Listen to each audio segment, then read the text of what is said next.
Welcome everyone to the 2018 Preschool Mindfulness Summit. I'm very happy to introduce our next guest, Dr. Lynn Rossy. Dr. Rossy is a health psychologist and she's the author of the book, The Mindfulness-Based Eating Solution. She's a researcher and she's also the creator of the Eat for Life program, which I think she'll tell us about later on. So thank you so much for joining us and welcome. Thank you. Thank you. It's nice to be here. Great. So we have lots of teachers and parents watching the summit. So could you explain a bit about what we mean by mindful eating and what that encompasses? Well, I mean, mindful eating is really a number of things. And I think people commonly think about mindful eating as, you know, being aware of the tastes and smells and textures of the food as you eat and really savoring that experience. And it is that for sure, right? Okay. But mindful eating really starts before you eat. Okay, in the way that I teach it anyway. It's about being aware of why you're reaching for food, right? So are you hungry, right? So we want to eat when we're physically hungry, but a lot of times people reach for food when they're not physically hungry. They just reach for food because food's available everywhere, right? So before you eat, just checking in to see if you're hungry or not, and then also noticing what it is that you're going to be putting into your mouth. You know, what is it that you're putting into your mouth? So I think mindful eating starts there. It's about being conscious about why you're eating, what it is that you're eating, and then while you're eating it, being aware of the taste and the textures and the smells, and then also noticing, is this food appealing to me while I'm eating it? Is it the food that I really want? You know, is it the food that's satisfying me? And then along the way, being aware of when you're getting full. Right. And so, you know, because that's part of it too. Like, do you stop eating when you're full or before you're full or when you're stuffed or when the plate is empty? So, yeah, exactly. Yeah. So being aware of all the bodily signals as well as the food. Right. Yeah. So, encompasses a whole range of aspects. So why is it important to teach this in early childhood or to young children? Or is it you know, I mean, our behaviors and our habits start when we're very young. Yeah. Right? So there's been a lot of research that's looking at the impact on preschool age children. Okay. Of, you know, habits like eating with the family, getting enough sleep, limiting screen time, all of these things, you know, are really important to look at with preschool children, you know, because those habits start being formed and then also they're formed by, what are you doing? Right? What are the adults doing that are around the children, right? We have to kind of be aware that they're watching us and they're going to start modeling. Definitely. Yeah, they start modeling us from the very first start. Yeah. So it's very important to realize that, you know, these habits start at the very beginning of their lives. Yeah. I think that's so important with so many things is, and once that's a habit, it's just automatic, isn't it? And it is. It continues on. So the earlier we can start, the better, I think. So can you give some practical tools or strategies for parents or teachers to help young children eat more mindfully? Well, one of the things that I think can be very helpful is that if parents or teachers would make mealtime fun. Right. So I know that a lot of people working in this area, and specifically with children, really talk about the importance of helping children explore the food that they're eating. And so if they're introducing new foods, it can be really important to, you know, have them play with the food before they even try to eat it, you know, so make dinosaurs out of broccoli sticks, you know, or, you know, I mean, so, you know, let them get familiar with strange things by being playful with the food. Can be one way of really getting kids to be more comfortable around things that are new. And we've really become pretty disconnected from nature in a lot of our, a lot of people are, and where food even comes from.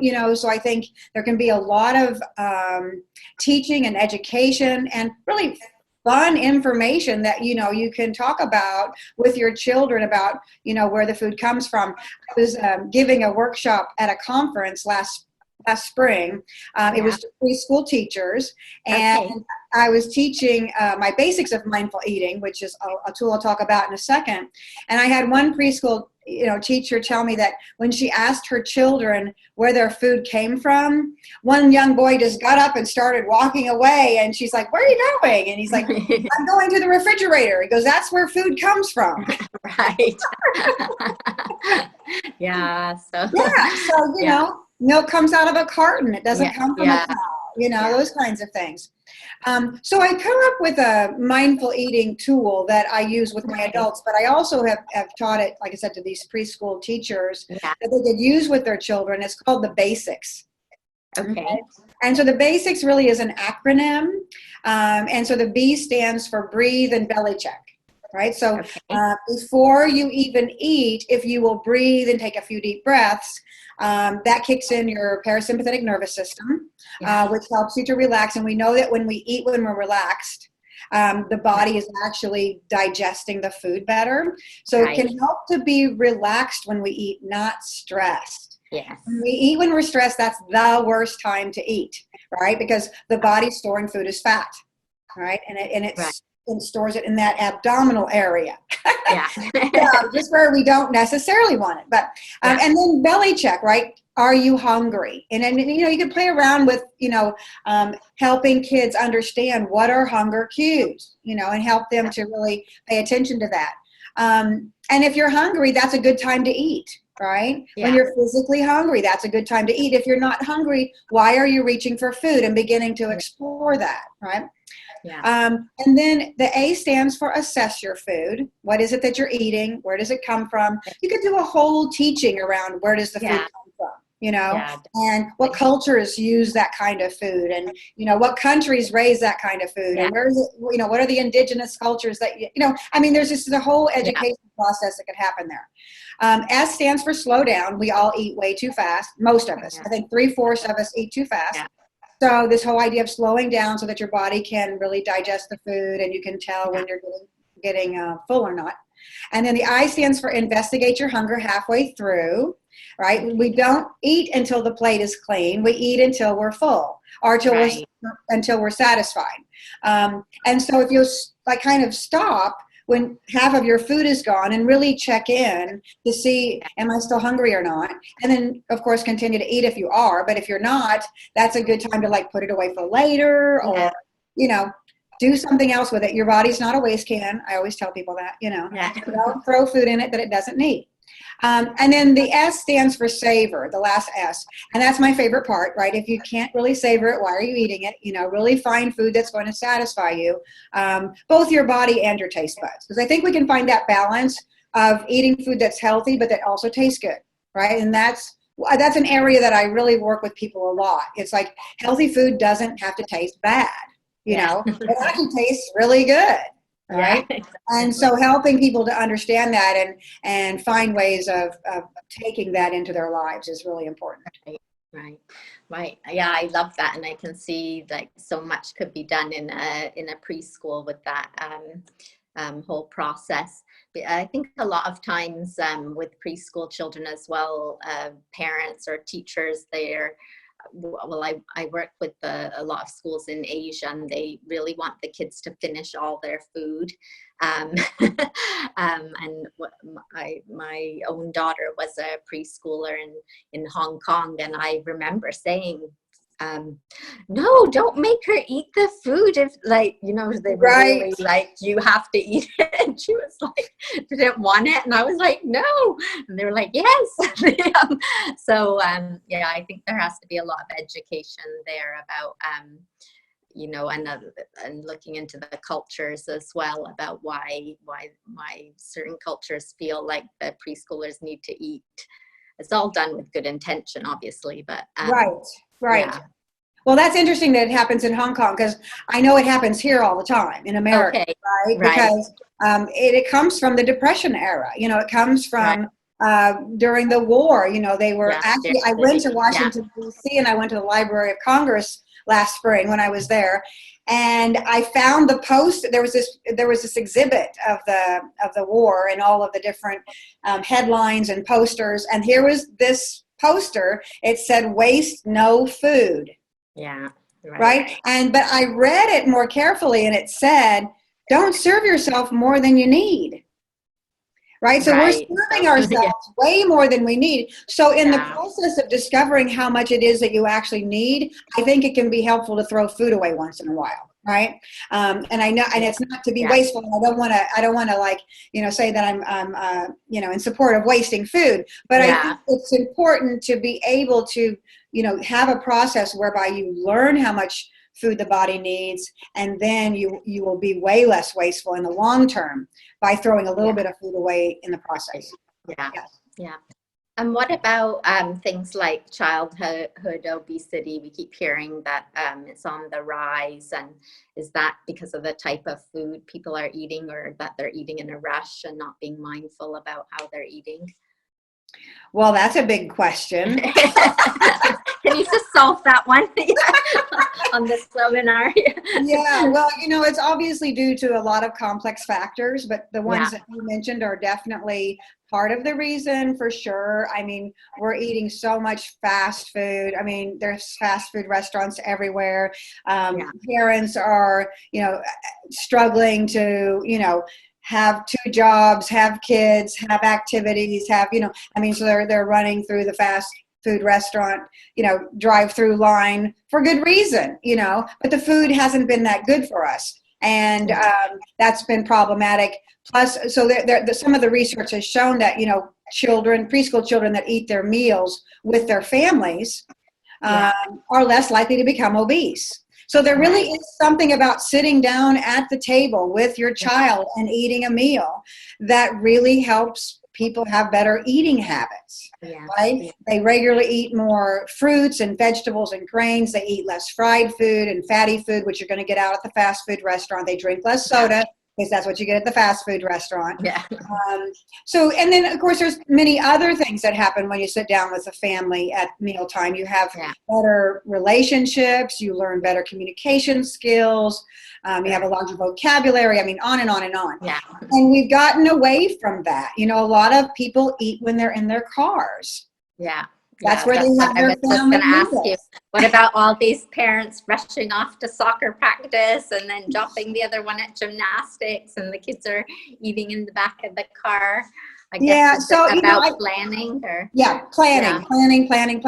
I think it is about planning. So I think you're going to have to plan ahead. You're going to have to prioritize some time to figure this out, right? So on Sunday, if you are Saturday, Sunday's a great day if you can, do your grocery shopping for the week and have a plan, and you have yeah, that plan up on the refrigerator, and you do some food prepping on Sunday, right? Freeze some things if you need them so you can pull them out and, have them later in the week if you need to.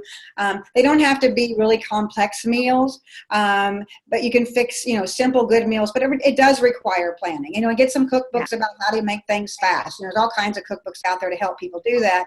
yeah, And then have, healthy snacks available, yeah, fruits and veggies and nuts and things like that you can do.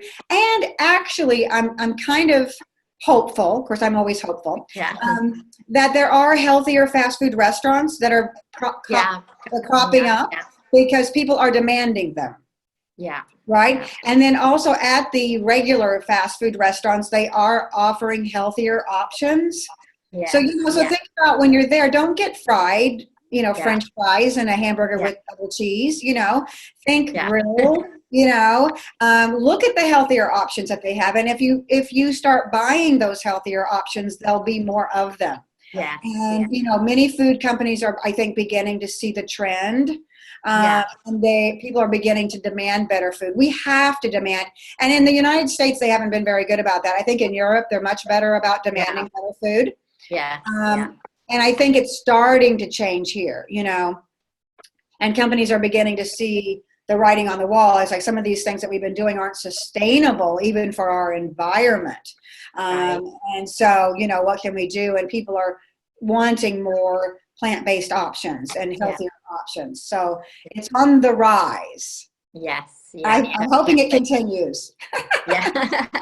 Hopefully. Yeah, Yeah. I have to say for myself, I notice a big difference being here in Europe, about the quality of food, and it just seems like so much healthier. And when you see what people are buying, it's, you know, it's real food, like not stuff in packages. It's Right. so you can kind of just notice that right away when moving here, that that's important in society here, I guess. Yes. So yeah, so it's good. Hopefully it goes that way in other parts of the world as well. Yeah. Yeah. So in your program, Eat for Life, I know that you teach adults about how to love your bodies. And I think we're quite critical of our bodies, especially women, right? Most of the time. So can you tell us a bit about that? And is this a good idea to start teaching children in preschool to love their bodies? And how would we go about doing that? Yes, from the moment that child is born, you need to teach them to love their bodies. Right. Well, because you know what I've really found is that in the 10-week class that I teach, and I teach it, you know, to adults, but I mean, I've had some teenagers in there as well. It's like when they get the concept and when they begin to be able to have a practice of loving their bodies, the food issues resolve themselves. Because if you love your body, you treat it well. Right. Right. And so sometimes it's a little paradoxical. It's like, well, how can I love my body? I don't like the way it looks and I want it to be different. And if I love it, then I won't change. And so there's this paradox, though, that being critical to yourself doesn't help you change. It just drives you into worse behaviors. And that when you love your body, if you love something, you treat it well. Yeah. Right. Yeah. So getting people to understand that. So yes, starting kids out, do whatever you can to help them. I know many adults have reported being traumatized since they were very young about how they look and how much they weigh. And in the research, I did research on my Eat for Life program, and women reported having been on diets as early as age 5. Oh my gosh. And diets don't, and they were on diets approximately 39% of their lives. Yeah. And they obviously weren't working because they were signing up for my class, right? Right. Yeah. And we know it doesn't work, you know, and even though these people have been on diets approximately 39% of their lives, giving up that diet mentality is hard, you know, because it's what we've been taught. But it's extremely destructive. It doesn't work most of the time. And there's this great Dove ad. I don't know if you've seen any of the Dove ads that they've done. Yes. Where they ask mothers to share how they feel about their bodies. And then they ask the same question to their daughters. Okay. And the daughters reported disliking the same parts of their bodies as their mothers did. Yeah, it was pretty shocking to the mothers. They came back and they showed the videos of their daughters talking about, oh, I don't like my hips, you know, because they're too big, or, you know, whatever. And it was exactly what the mother had said. Wow. Yeah, you know, so it's really, not only is it important for you to talk to the children well, but you need to talk to yourself well in front of the children. Yeah. Yeah. Yes. Yeah. So it's very impactful. And, you know, you can only do so much because there's the culture that we live in, which is youth obsessed and, you know, skinny obsessed. And whether or not we want to, we're impacted by that messaging. Yeah, right. Definitely. And so it can, and then kids can be really hard on one another. So there's a lot of, you know, there's a lot of messages out there that can be impactful. And so really trying in wherever you can to help children to really think about their body, not its attractiveness, right? Yeah. Oh, you're so pretty, right? Yeah. How about you're so smart? Or, you know, so strong, different things besides pretty can be very helpful. And then also helping children to value what the body actually does. Like what a miracle it is that your eyes can see. What a miracle it is that your ears can hear. Wow, you know, there's some people that can't even hear. You know, what would it be like if you couldn't hear? You know, what it would be like if you couldn't walk? You know, all of these things that we take for granted, if you could help children not take these things for granted at a very early age and talk about it on a regular basis. You know, like what have your eyes been able to see today that you've really enjoyed, you know, or how has that, what was the smell of that food that you liked the best, you know, and really talking about all of these different things that their wonderful bodies can do, I think can be very helpful, and take that focus off size and shape. You know, we have to begin to really counteract those messages as much as possible. Yeah, definitely. Well, yeah, lots of great ideas there. So we're coming to the end of our time, but I just wanted to ask you if there was any other tips or ideas that you wanted to share with teachers or with parents that might help them in their homes or at school with the preschool children.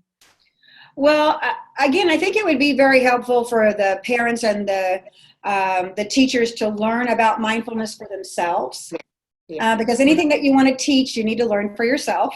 And so really taking advantage of the multitude of resources that are out there right now for, you know, doing some mindfulness meditation or some mindful movement in your own life. And when you see the impact it has on you, it'll be easy to teach your children, you know, how to do it. And there are resources, you know, available both for adults and children. There's all you have to do is put it in Google, you know, and you're going to have all kinds of resources pop up. And so I also think that if you go to the Center for Mindful Eating, I'm on the board of the Center for Mindful Eating.